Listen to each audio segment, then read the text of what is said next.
Welcome to Blake Street Banter, where one of us knows what the word banter means. The other one is just along for the ride. Tyler, who is your favorite current Colorado Rocky? Ooh, that's a curveball I was not expecting today. Yeah, that's it's a curveball offseason. I think I'm gonna have to go with Chase Dolander, Yes. but I mean, there's like we talk a lot about the Rockies being unexciting. There's a handful of guys who are very likable, exciting, and hopefully they get to be on a better stage the next few years. But yeah, Chase Dolander, I think I gotta roll with him. Not biased or anything, Yeah. because he's like the coolest dude, but Yeah, like just the number one prospect of the system and just chopping it up with some jabronis in their basements a few different times on his own accord, which was awesome.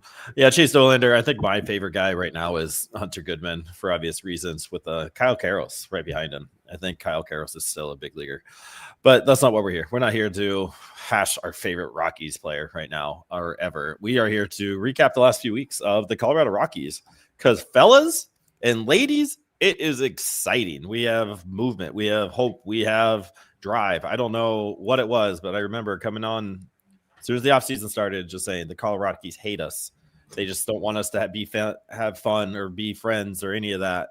Then they almost hired 2 GMs, and then those guys didn't work out. And then we're like, what is happening? And then here we are getting a dog like DePodesta, who's bringing his other dog friend, Mr. Byrnes, over from the Dodgers. And we are back on track. Rocktober 2027 is on. We got news that the opening day game has been moved, but I think we all need to mark October 2027 on our calendars. And I'm super excited about all of this, and we're going to hash it out. yeah, I mean, the prospects of this organization I don't know if it's going to work. You're roboting. Oh, I'm roboting. I don't know if it's me. It might be. It might be on your end. I see you buffering a lot. Chat. Who's the robot? Is it me or is it Aaron? It's probably me. You can hear me right now, though, right? I can now. Coming in and out. So if we just don't move, it should be fine. Sorry about this. All right, what are we excited about? We'll keep trying to work through it. I mean, yeah, you went from kind of striking out with GMs. It seemed to there it is, Aaron. It is Aaron. No, but we went from who's going to even lead this organization. It might be nobody. Like we might be hung out to dry. To you get the right people.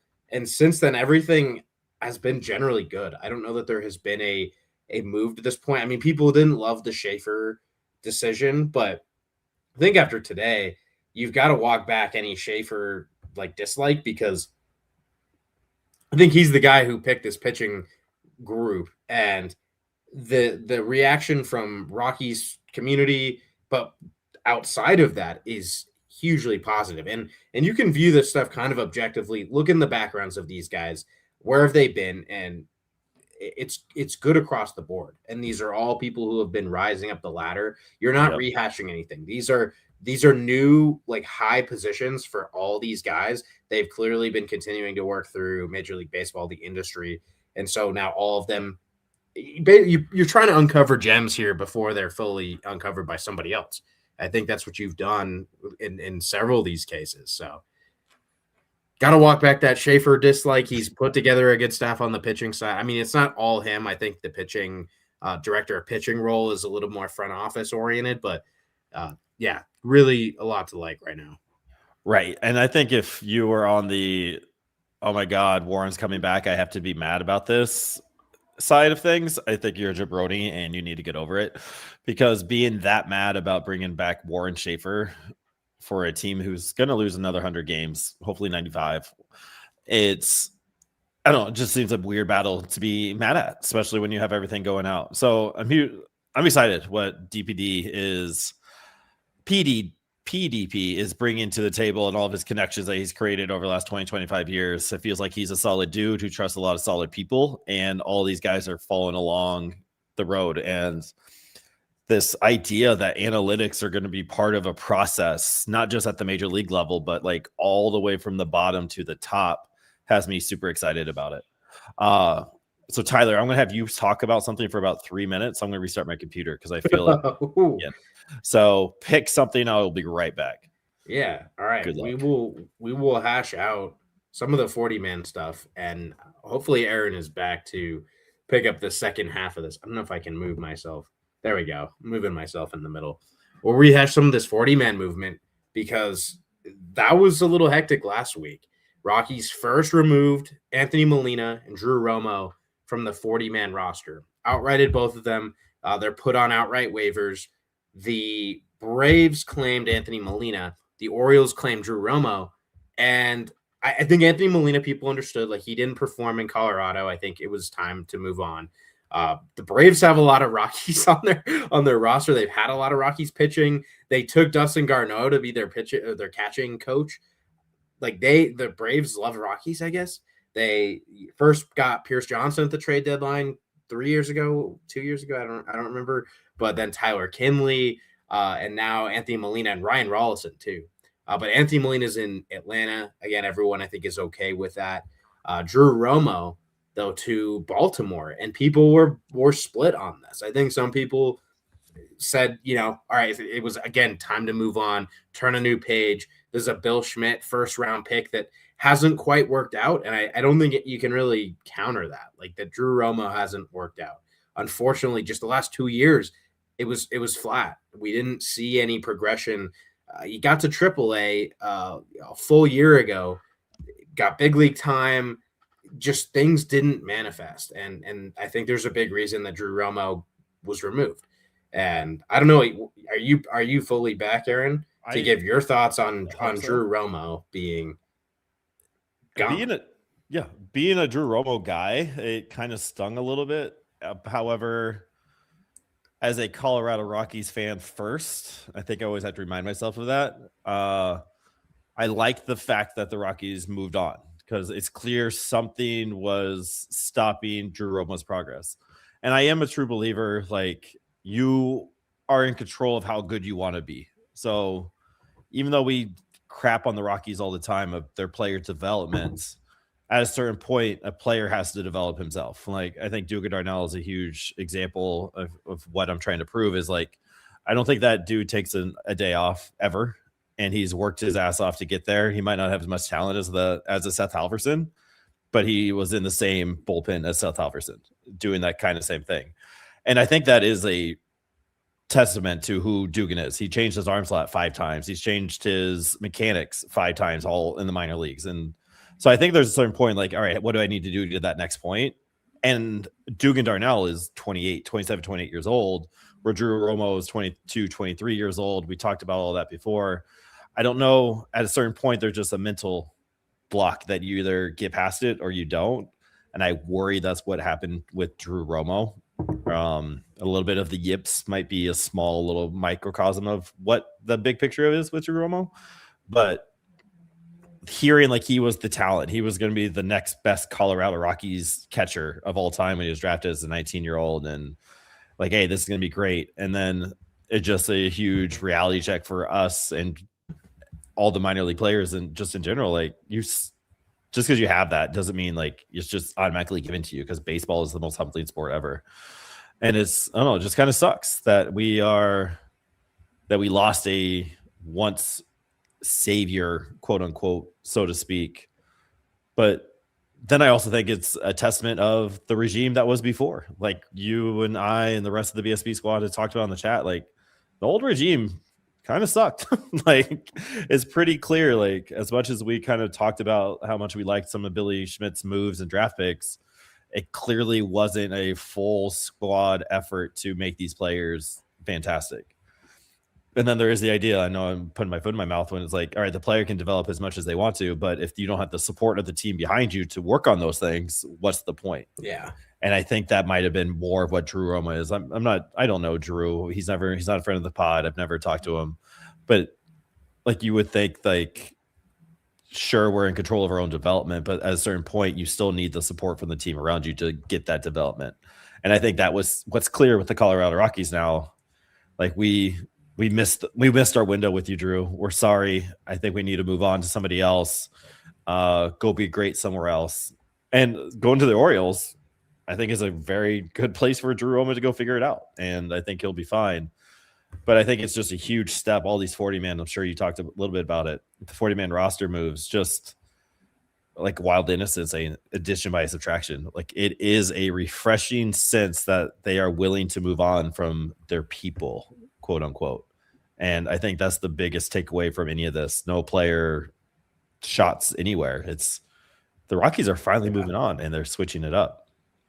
Yeah, and I mean, you look at a lot of good teams around the league, and they make the unfortunate decisions and the difficult decisions a lot of the time to move on from these high draft picks. You know, they get 2-3 years on the 40-man roster, and if things don't click pretty quickly, you've got to move on. Like every 40-man spot is valuable.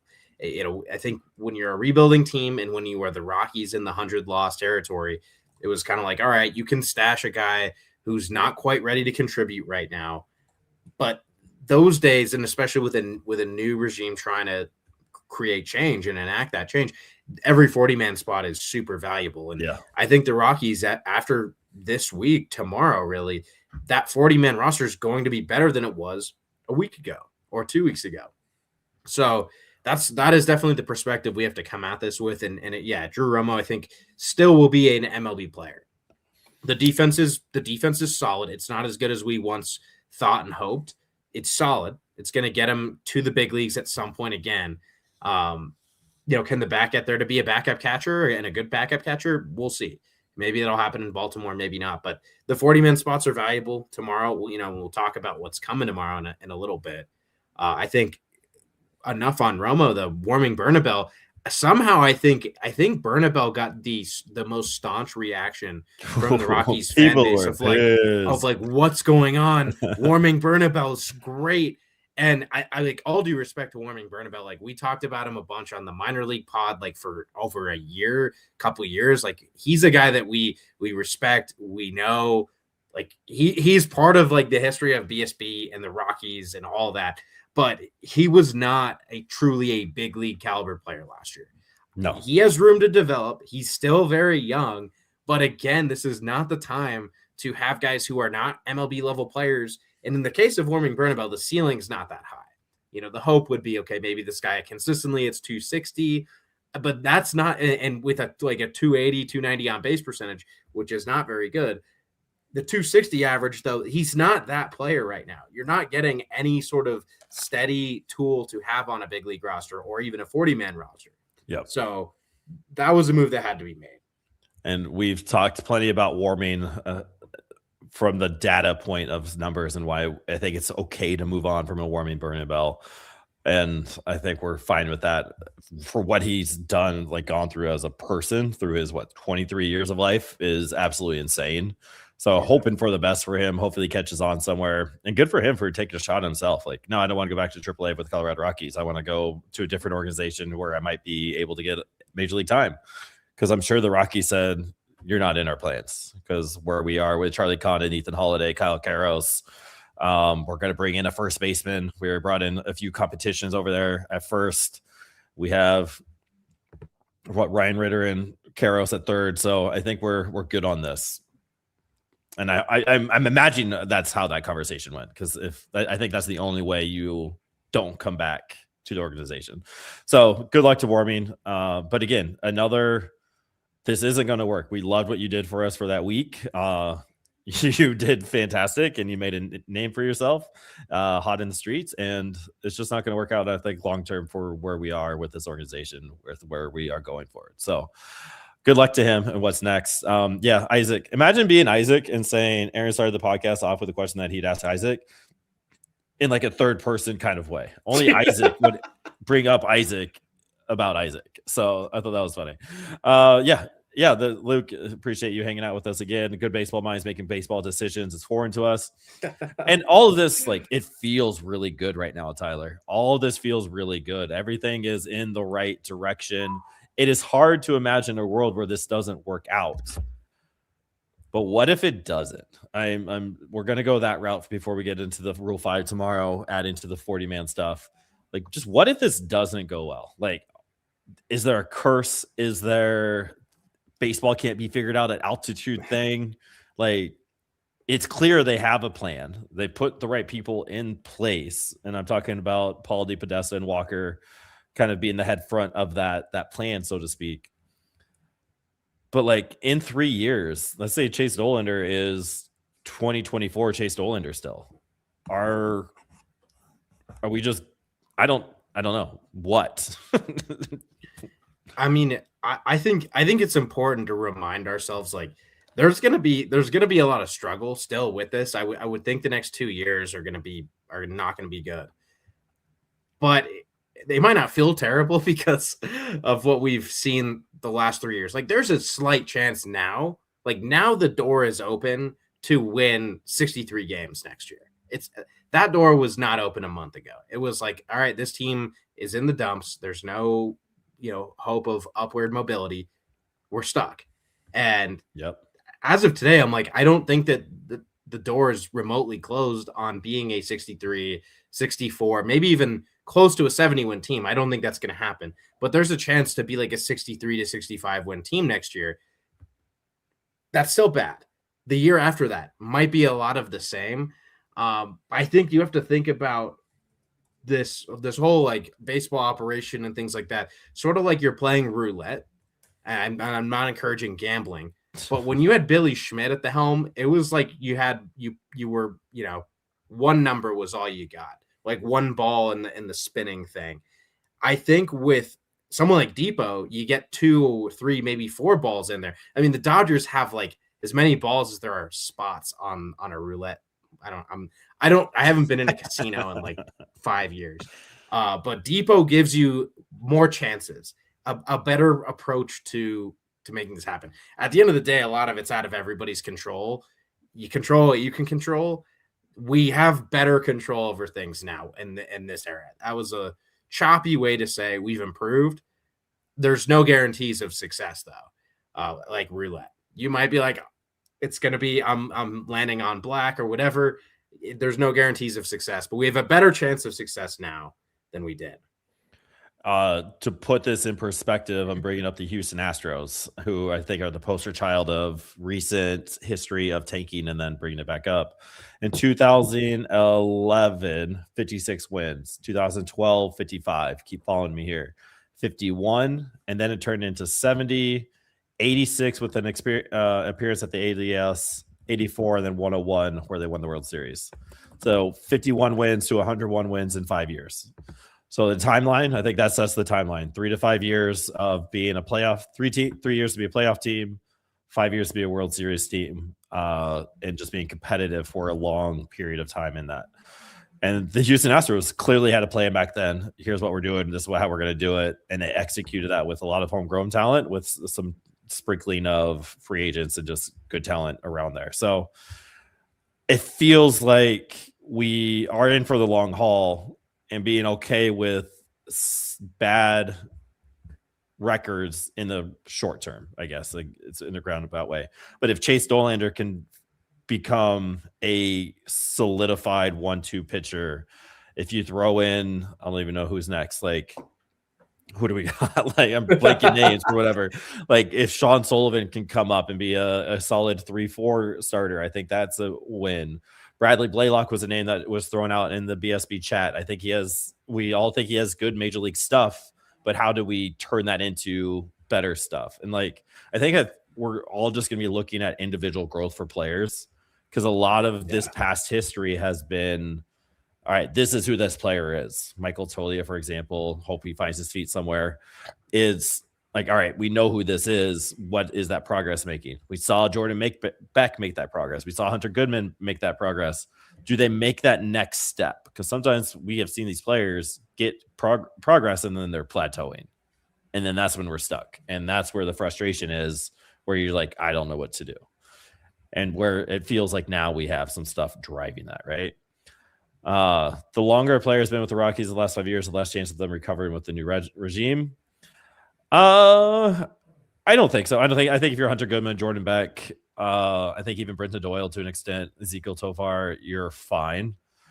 I think some of the top prospects need to have a little bit of a head on their swivel, like Zach Veen, Yanquiel Fernandez.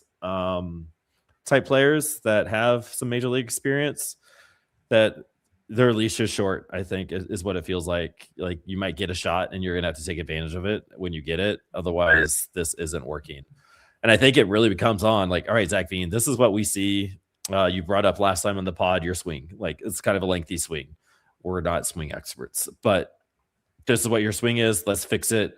Here's how you fix it. You either take this and run with it and you get better with it, or you don't. And we're going to just DFA you and move on from our time together. I think that's where that kind of line with the new regime, with the old regime players kind of lies. Just the willingness to get better and listen to us because we have a plan. Yeah, and I will say on another kind of line of thought, I think we're going to have to look forward to new additions to the organization really through like the draft. Those are going to be guys who from day one, those processes are in place. They're there.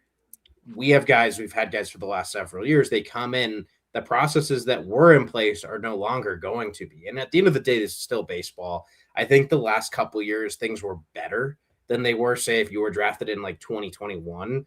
I don't know how clean the process was from transitioning from amateur baseball to the pros. That's where, some Zach Veen drafted in 2020. I don't know that you can completely change everything about the way he goes about his day-to-day. But I think you will be able to with a lot of these guys. But that next era of Rockies baseball might come from guys drafted starting in 2026 with help from guys from recent years and those that are on the MLB roster right now. But it starts there's a starting point to get into pro baseball. There's going to be impactful change at that point for new players coming into the pros. Right. And I think Charlie Condon and Ethan Holiday are going to be the poster child for for that kind of topic. Old regime, high caliber talent, and here's how we get you to the big leagues quickly and efficiently. I'm wondering, like a JB Middleton or Max Bilal from last year's draft class, like those are names that are exciting, right? And they have certain points that make sense of why they were drafted. But does what they got drafted for meet kind of this mold, so to speak, that the new regime might have? I don't know. I think both players do. And from what I hear, from what I read about some of these pitching coaches, I think JB Middleton will be just fine.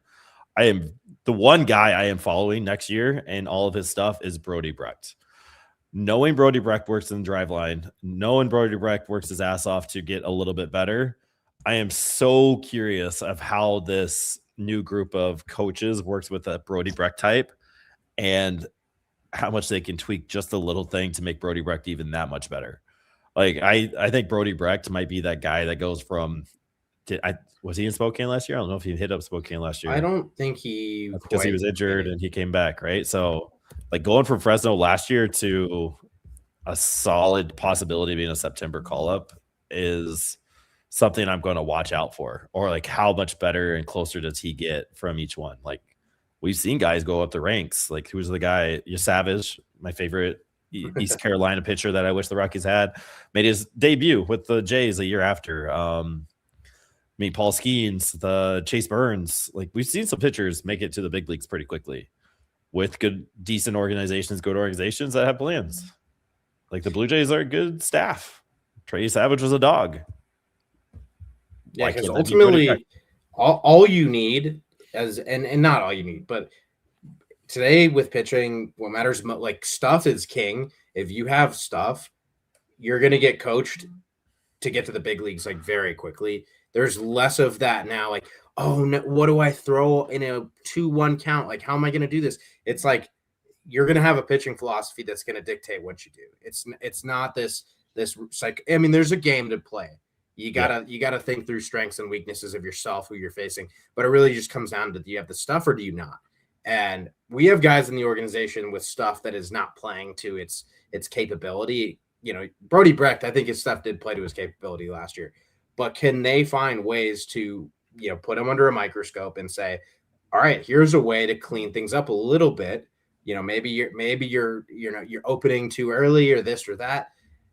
If they find just the slightest little tweaks to make where his walk rate now comes down 1%, doesn't sound like much, but that'd be like 5 fewer guys he walks a year. Yeah. 10 fewer guys he walks a year. That's huge. And so those are the types of things. Yeah, I think Brody Brecht's a great guy to be watching, to see that change take place. But really, all those starters that fall into that top 20 mix, like, you know, Sean Sullivan, JB Middleton, those are guys that we're going to be able to see that progress take place on a much shorter scale. Like, are things working? And it's going to be those guys, the most talented guys in this organization. Are they pitching well? Are they pitching better than they had in the past? I don't know if Sean Sullivan can pull that off. Sean Sullivan's kind of been insane already. But imagine a world where Sean Sullivan's piping 93. I mean, yeah, that makes him that much better. Like, if we can get just a little bit more movement on the nasty little slider he has and the change piece and the fastball, and making his stuff be able to play at the major league level, would be a dream come true. And the Rockies announced today that they have put people in place to allow that to happen for Chase Dollander to make the next step. We've seen glimpses of fantastic Ryan Feltner. Thank you for that, Luke, in the chat there. There's now a pitching staff to help Warren Schaefer kind of develop some of these guys. One thing we have seen happen at the big league is pitchers get called up and there is no plan, there's no growth, there's just very old school Buddy Black ways. It's probably the most clear way to put it, which respect to Buddy, but it never felt like pitchers were getting better under Buddy and Mr. Scott, who, congrats on the new job, Mr. Scott, over in Anaheim. So this is very interesting. I think we're just going to go down the line of how they were announced. Yesterday, we heard Alon Leachman is the pitching coach. Alan, if I said that name wrong, I said it 3 different times already. I apologize. But he is coming from Miami, has a history with the Reds, only 36 years old, which is insane. I think Kyle Freeland is 34, 33. So they might be the same age. This is exciting. And I get excited about it just because it was a simple Dubin was calling pitches from the dugout for the Miami Marlins last year. Very college-esque, very, I don't know, just old age meets new age. Like, hey, let's just take this old school because we have some stuff that the catcher might not be ready for. And I think Augustine Ramirez was a catcher for the Marlins last year. Rookie might be part of it. Augustine Ramirez helped me win a fantasy baseball matchup. That's the only reason I know his name. But I don't know, it's just that kind of, hey, this is what we're going to do. We're going to try it. It seems exciting. Yeah, and I mean, I think you look at the Miami pitching last year, he was only there for 1 year, but that Miami pitching staff, just given what they had, they weren't supposed to be a decent team last year. It was supposed to be another kind of slot. Like, they were in the playoff run until like the last week and a half of the season. Got swept by the Rockies, just for the record. Yeah. That was our highlight of the year. Yeah.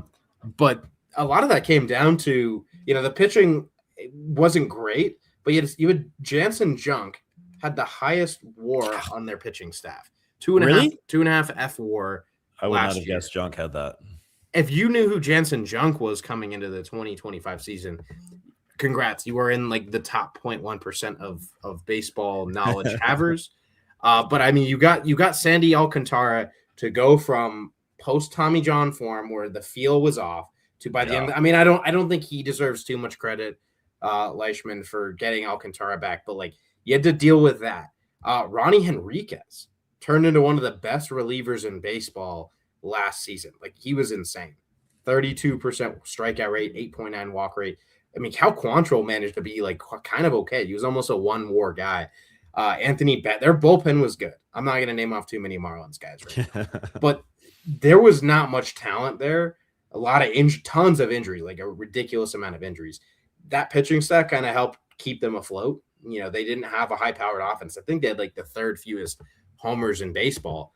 And again, they were in the playoff run until like the last week and a half of the season. So I don't think we found like the future GOAT of pitching coaches, but I think we found ourselves a huge upgrade from the past. Again, yeah, you mentioned he's 36. Can't assume everything, but it sounds like he's a guy with an analytical approach to pitching development. Like, how can we make these guys better? We've got to be able to grasp that at this point in time. So I'm not positive on the pronunciation of his name. I think I saw though it is Alon Leishman, is because he's actually born in Israel. Yeah, he's the pitching coach for the Israel WBC team. So I believe it's Alon Leishman. Alon Leishman. That's what we're gonna go with. I like that. Yeah, and I think the biggest thing is, or a point to note is, even if we get all these driveline guys and all these stat guys and all these analytics guys, there still needs to be somebody that's working with the pitchers closely every single day, that's making the plan, that understands what the hell those guys are talking about. And so Alon Leishman seems way more able to turn in those numbers and get all that information into a recognizable plan than, say, a Daryl Scott, so to speak, like an older school head to a new school head. Like being able to embrace these analytics and turn that into a game plan and follow through with that game plan and then explain and talk about it with the pitchers afterwards, I think is super important. And it feels like a young guy who seems to be driven by that. I think this works in that kind of role. Yes. Here's our connection we were talking about earlier. Alon and Warren Schaefer worked in the Arizona Fall League together in 2012 on the Salt River Raptors team. So there is a connection there. I think he might have been on a different team, if I'm not mistaken. Yeah, I think he was like he was for Peoria. Yep, you're right. But I'm sure that at some, it'd be kind of fun to talk to a coach from the Fall League. Like, you guys, like, at some point, get drinks, or they have to. You're hanging out or something like that. Like, you're hanging out in Phoenix for a month, playing on the same fields. Like, you're definitely crossing paths with each other, playing the same teams. Like, that has to be. And they're relatively. I don't know if Warren's 40 yet or not. I think he might have turned.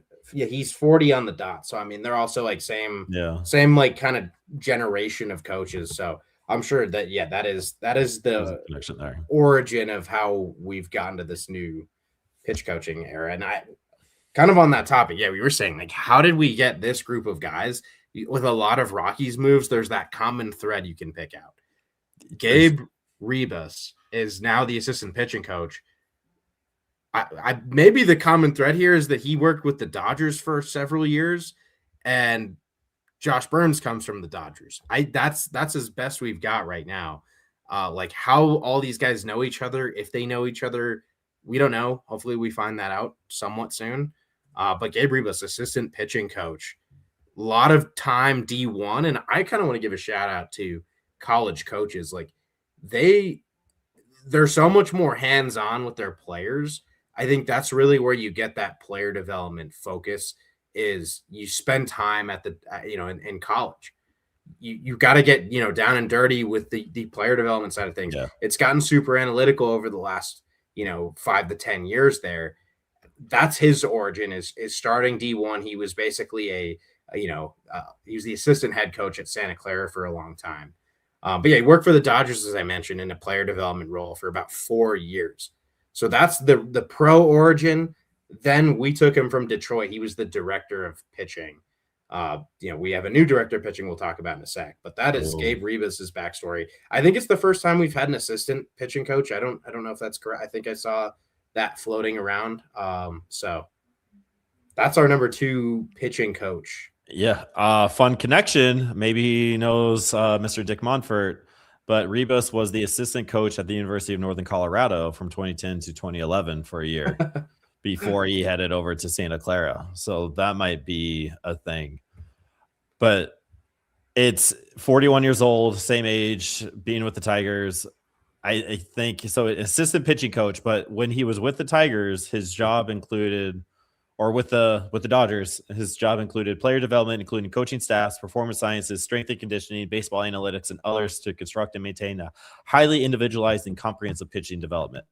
This was written by MLB.com a few years ago when he got hired by the Tigers. So again, you're hiring somebody who knows how this is supposed to work. You're not hiring somebody that's brand new to how this is supposed to work. Exactly like you were saying about the college experience and carrying that into it. This is Rebus's first major league job on a big league squad, so to speak. I guess on the actual team manager coaching side of things.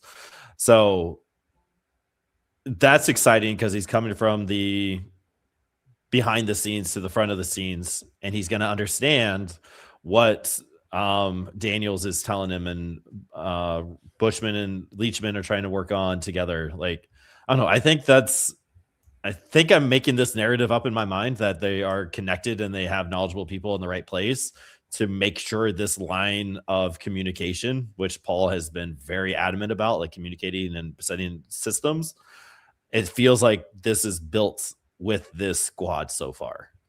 And like you have Rebus with the experience coming from the behind the scenes to the front of the scenes. They got Matt Bushman, the bullpen coach, coming from Toronto for 4 years, most recently with the Cubs in player development capacity. I don't know what a bullpen coach does. Like Dustin Garneau was the bullpen coach for a few years with the Rockies. Don't think I ever saw him or heard from him. So what do you have about Matt here? Anything? Yeah, I mean, going into that player development role with the Cubs, I think that speaks a lot. That just speaks a lot to this staff. Very player development focused. Like, it is not about figuring out how to sequence pitches. These guys, like, I think they all know, they understand that as well. But this is about looking into the data, watching bullpens, understanding the mechanics and how to optimize them. Like, it's this whole crash course of pitching. I think all of these guys have experience with that. I think that's kind of the point to wrap Rebus and connect just this whole staff, is these guys have spent a lot of time with player development, and again, not just being a pitching coach. I think we're seeing a staff built of guys who have climbed the ladder. Rebus was a director of pitching. He was a player development guy. Bushman, player development guy, also has been a bullpen coach. For him, maybe the next logical step is to be a pitching coach or assistant pitching coach. And so these guys are working through these tough roles. You kind of got at this a bit. Like, they're working through these roles instead of being like, oh, I was an MLB pitcher for a long time and now I'm a pitching coach. Because I think you miss some of that teaching and developmental gap and taking that route. We're getting these gritty guys who have I'm sure every one of them, their first job sucked and they were getting paid like nothing, and they didn't have that much influence. And now they're on this staff because they worked their asses off to get here. But with Bushman, he's an experienced bullpen coach. I don't know entirely what that role does. I'm going to guess it has a lot to do with strategizing the pen guys. Like, they need somebody out in the bullpen who's basically a pitching coach to talk to them, right before an outing. So in some ways, it's sort of like a vice.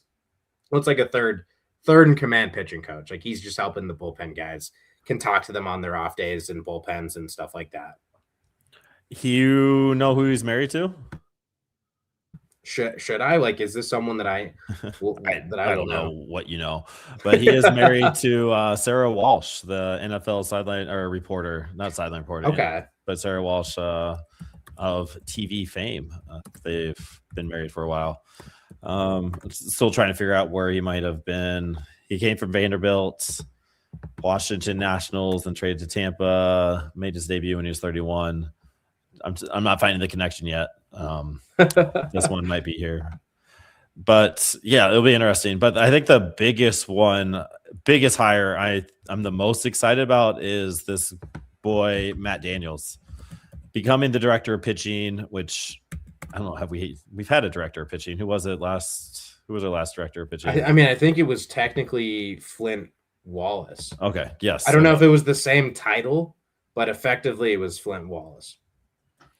So Matt Daniels is coming from us, but he was he one of the OGs of Driveline? Am I reading that? Like, he was definitely one of the beginning guys with Driveline that I believe worked with Adam Ottavino once he left to turn Adam Ottavino into Adam Ottavino. Big pitch science guy, which just sounds really cool. Who knows what that means or how you actually science a pitching. But this one I'm excited about. Yeah, and I think it's hard to like understand the timeline of Driveline super well. I don't think anyone knows it super well outside of Driveline, but he was there in the 2010s. Like, they really came into proliferation post-COVID. Like, the last 5 years has been like driveline blowing up, and he was there and gone before that.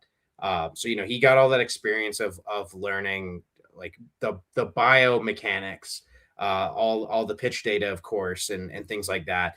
Took that to San Francisco, where that's the stuff that he worked on. He worked with San Francisco, all things pitching, basically. And San Francisco has definitely had a pretty successful run on pitching. I mean, their ballpark helps a little bit, but they've had a successful crop of pitchers pretty much at all times in recent years. You think about the success of someone like Logan Webb. Like I would wonder if how much he attributes to Matt Daniels. But most recently was basically like the Twins pitching guru off the field. And now he is the Rockies pitching guru off the field. So to make a move like that, to get someone who just, again, has that really holistic knowledge of pitching in the modern era, that is just a massive upgrade for the Rockies. Super excited. There's a lot of people in the public space already like saying like Matt Daniels is that dude. Like that pitch profiler page, like I think he has some connections with pitching coaches. He's like was saying that was an incredible hire. So it makes a lot of sense. He's a driveline guy. He's been there. He's done that with a couple of organizations. Yeah, and which is great. And to kind of prove that point, drive that home before we get to the Rule 5 stuff, he worked with Chris Paddock. I saw this article in Twins Daily. Huge shout out to whoever wrote this article. But Paddock cited Matt Daniels as the coach who aided in the new grip. So Chris Paddock worked on a slider with the Twins and became nasty. He wasn't able to have that slider before because he's a pronator, which means he goes this way, the opposite way of how you would throw a slider. And so Daniels and his team worked on a grip that would help Chris Paddock have a nasty slider. They worked on it, ended up adding 3 to 4 inches on his slider, and became an electric pitch where that all baseball fans love. That was because of Matt Daniels being able to look at the science, working on the grips, looking at how this is how your body works. Let's work with the science piece of it. That just gets me really excited thinking of, again, like a Sean Sullivan. Like, all right, if you just come up like 5 degrees, you might get an extra mile per hour. That would be pretty cool if that's able to kind of figure it out. So I think this is a very sneaky hire. This might be just as good as the Byrnes and DePodesta hire. I think this is right up there as 1C as great changes to the Colorado Rockies staff. And again, I'm just excited to see how these guys go. Like if we can make Brody Brecht like just the stud that he already is just a little bit better, who's already understanding driveline and work with driveline. I don't know. The hope and the idea that these doors are just going to be pushed and shoved down because we now have guys that are in place, like a whole team. Like it was just what Flint Wallace is kind of what it felt like. Or, I mean, I'm definitely exaggerating that, but like, I don't think we had an assistant pitching coach.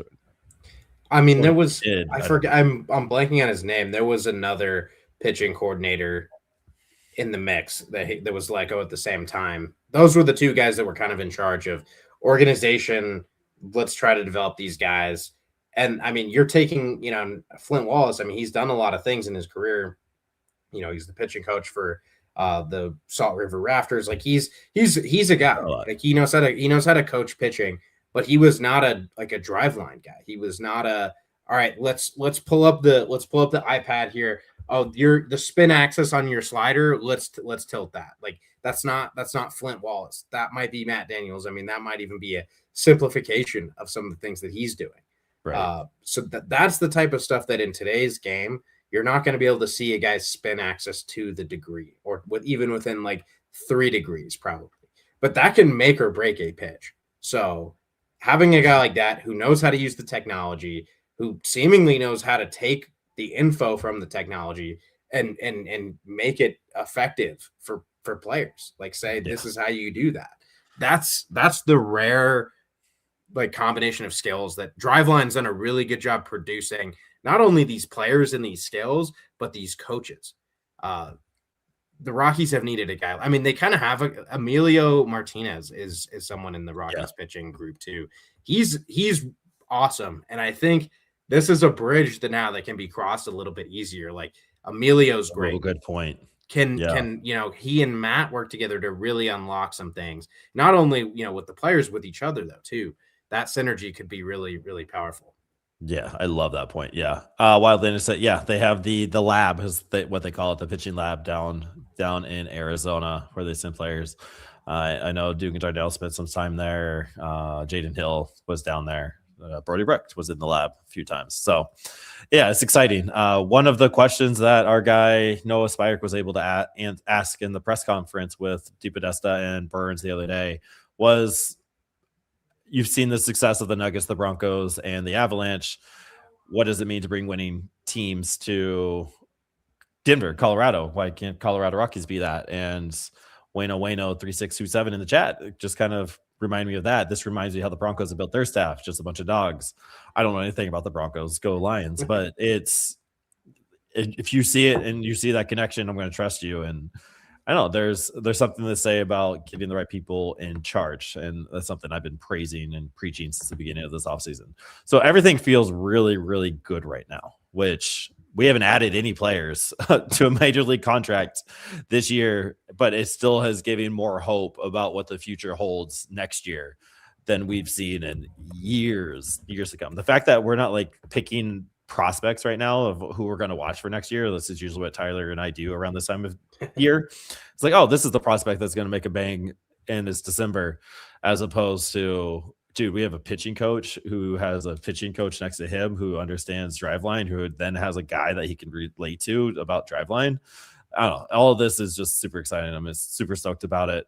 But not as stoked as Isaac is for the Rule 5 tomorrow. Rule 5 tomorrow, Wednesday, at 2:00 Eastern. So if you are listening, join our YouTube channel live.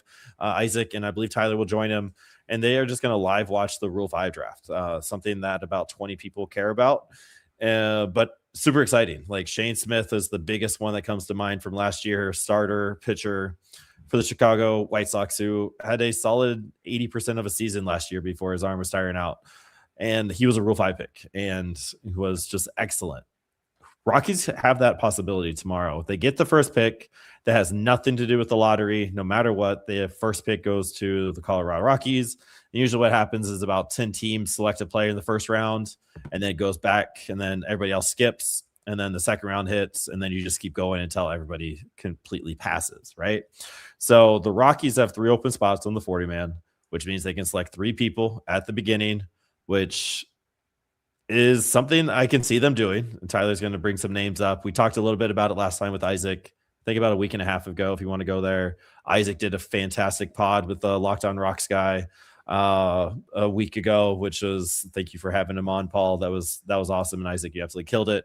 A bunch of names on there. So if you do want to get that in, go catch that tonight before you go to sleep. Make sure you tell your mom about it. But some of the names tomorrow that you're looking forward to being called. Yeah. Or answer this question first. Luke in the chat. Thank you for hanging out with us. More likely bat or pitcher we draft in Rule 5. I'm sure you're going to answer that with the names anyway, but just want to shout out. Yeah. And I mean, I think that opens us up pretty well. I have at this point now 3 pitchers, 1 hitter circled. And again, credit to Isaac. He pretty much discovered this guy. I wouldn't say fully like discovered, obviously everyone, he was a AAA guy. So people were going to stumble on him, but Isaac was kind of first to be like, hey, this guy Yohendrick Pinango from the Toronto Blue Jays, like, is a dude. And Isaac tweets that out. A few days later, I think it was Ben Badler or someone with Baseball America. It's like, Yohendrick Pinango, this guy's going to get selected. And then, a couple other kind of big people in the media space. Yohendrick Pinango is an outfielder. He just does a little bit of everything really well, and it seems like there's untapped power potential there. So that's why Isaac is high on him. I think if Isaac was given the chance to make this pick, he would take Yohendrick Pinango, the outfielder. He's the lone offensive guy that I'm really focused on for tomorrow. I think he's one of the better offensive guys we've seen left unprotected in a couple of years. So it makes it possible we take a hitter, but just given the needs of the Rockies and given the nature of the Rule 5 draft, you have to have a guy on your roster the entire year. I think they're going to go with a pitcher. It's easier to stash a pitcher. You can, basically just not use them, and you won't be as pressed as much as using up a bench spot. Like you only get 4 bench spots really. Those are a little bit more valuable. You can put a guy in the bullpen if he's struggling. He can not pitch for a week, and that will be okay. You can't really have a guy on your bench just like not play for an entire week. Like you need that bench spot for somebody else. So it's easier to stash a pitcher. That's just part of the reason I think they're going to go pitching. The Rockies need pitching, obviously. So 3 names there. Peyton Pallett, former second-round pick with the Chicago White Sox. Very interesting guy. He could have been a high first-round pick back in 2022, but had Tommy John prior to his junior year of college. Didn't quite get to go out there and perform. He's a dog. Mid-90s, good breaking ball, 4-pitch arsenal. Like he's right now probably a reliever, but maybe is that like next Shane Smith guy if the Rockies want to try and put him back in the rotation. He has the upside, the talent to do that. Might be a reliever, though. RJ Pettit and Zach McCambley, though, are the other pitching types to look at. I know McCambley, Kevin Henry of the Denver Gazette is high in McCambley. Yeah, I know he's made at least like 2 tweets about him, which is cool. He was one of those guys we circled pretty early, like right as the protection deadline hit. It was like, all right, Zach McCambley is a dude. He's not the high upside guy to take here. The fastball is not great. It's like a fringy fastball. The velocity's there, and maybe you can optimize it whether through use or just improving the shape of it a little bit. It's a fine fastball, but he has a really good slider and cutter, both of them. And so I think that can make a pitcher really good always. Is just having this pitch type that effectively it's one pitch, but you're able to manipulate it into 2. That's always a really fun combo for me. So that's what Zach McCambley brings. Good command too. That's not something you're going to find with a ton of these guys. But RJ Pettit has gotten a ton of steam as this really, really polished relief arm. He's 6'8", 300 pounds. Just a house. That's what he's listed. That doesn't make any sense. Like, why is that dude not playing for the Lions right now? He's in the Tiger system. Yep. Like, bro, go be a Lion. You could, Sam Laporta's injured. Like, that's your tight end right there, Dan Campbell. It's RJ Pettit. But he's got, a guy who's 6'8", 300, you're like, yeah, he throws gas, right? Yeah, he throws gas. He's touching like 98, 99. Nice slider. So he could be, I think, a 7th inning guy pretty quickly in the big leagues. The other 2, maybe you have to work a little bit to get there. But I think with Pallett, there's a lot of upside. That would be my pick. Personally, I'll put it out there. Peyton Pallett, I would go to the podium and take him because there's this possibility eventually to turn him into a starter. But Pettit, McCambley, Pinongo, I don't think you could go wrong with those guys. I have a feeling it'll be one of those 4, but we're not boots on the ground like the actual front office. So it would be so cool to just be sitting as a fly in the wall and the Rule 5. Give us anything, Colorado Rockies, if you're listening, give us that next year. Just give us the Rule 5 discussion. Whatever it is, we'll keep our mouth shut. We'll just listen, and that would be fantastic. I really like the idea of having somebody that could spot start. I mean, that was Shane Smith. He was an SPRP in fantasy baseball, and I think that was one of the intriguing pieces about him. Never went more than 5, but if it became a struggle, you could just put him in the relief spot. I don't know if he made any relief appearances last year after he became a full-time starter, but having that come out of a Rule 5 pick, like that's what we kind of wanted Anthony Molina to be. And Anthony Molina, when he was in 2024, he made a few spot starts. It was the mop-up eater to get experience for Bud Black. I still remember when Bud Black put him in for his first appearance. It was like a 1-run game, and like the 10th or 11th, like it was a tight game. And it's like, hey, here you go, kid. It just got blown up, but it was. Oh, it's nice. I like that, and I think they do not go with Pinongo. He is a left field, right field type player. He can't play center. He's very pigeonholed in a position that you already have bountiful prospects in. You just added Sterling Thompson. You have Yankiel Fernandez. You have Zach Veen. You have Tyler Freeman. You have Mickey Moniak, Jordan Beck. Like the list is long for the corner outfielders.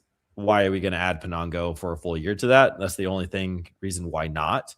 However, if you are going to take a flyer, I think Penango has a lot of skill sets to take.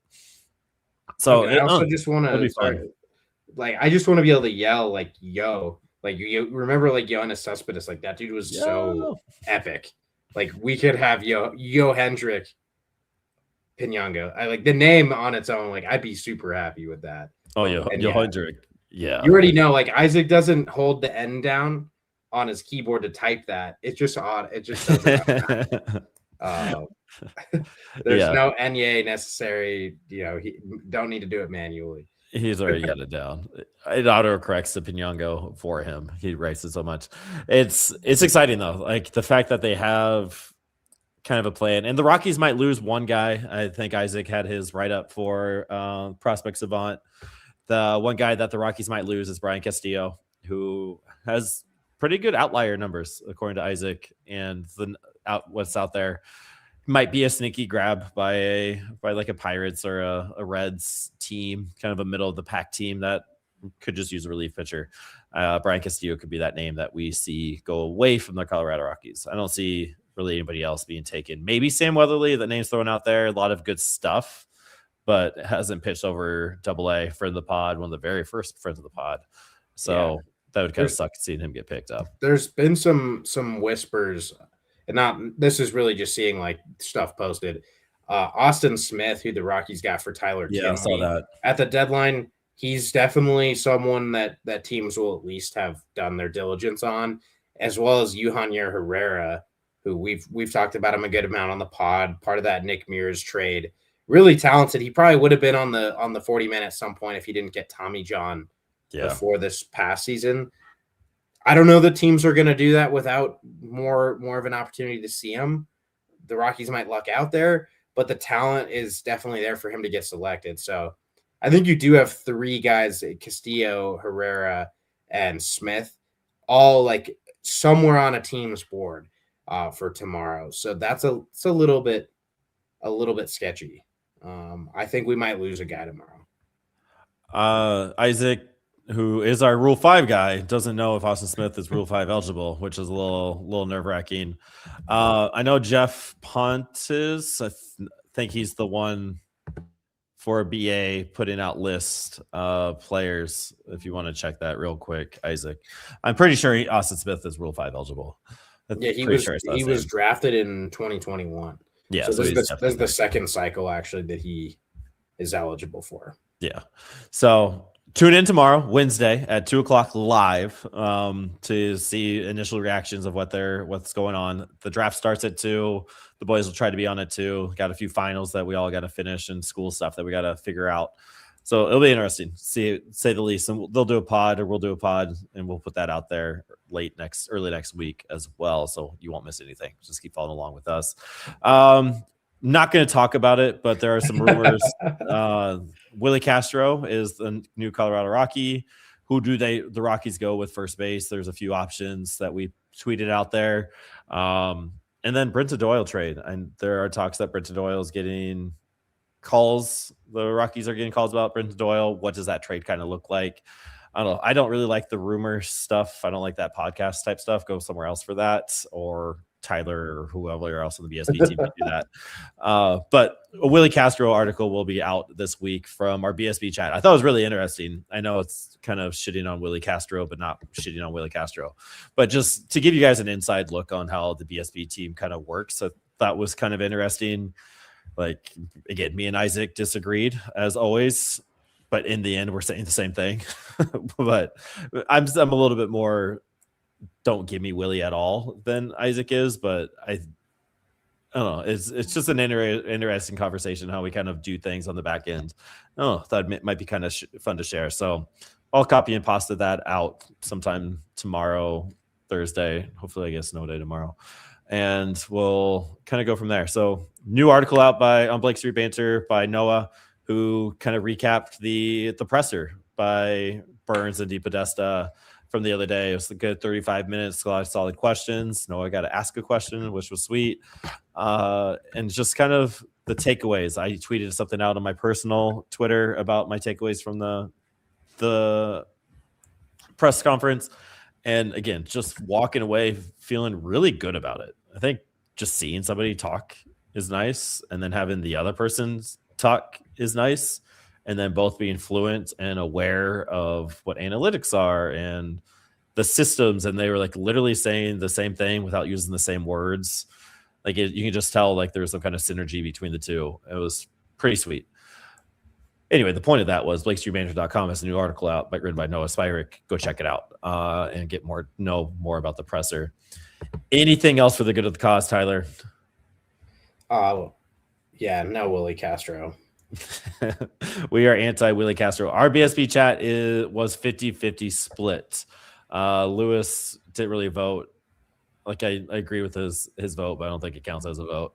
Skylar will love that in the write-up tomorrow. But are you pro Willie or no?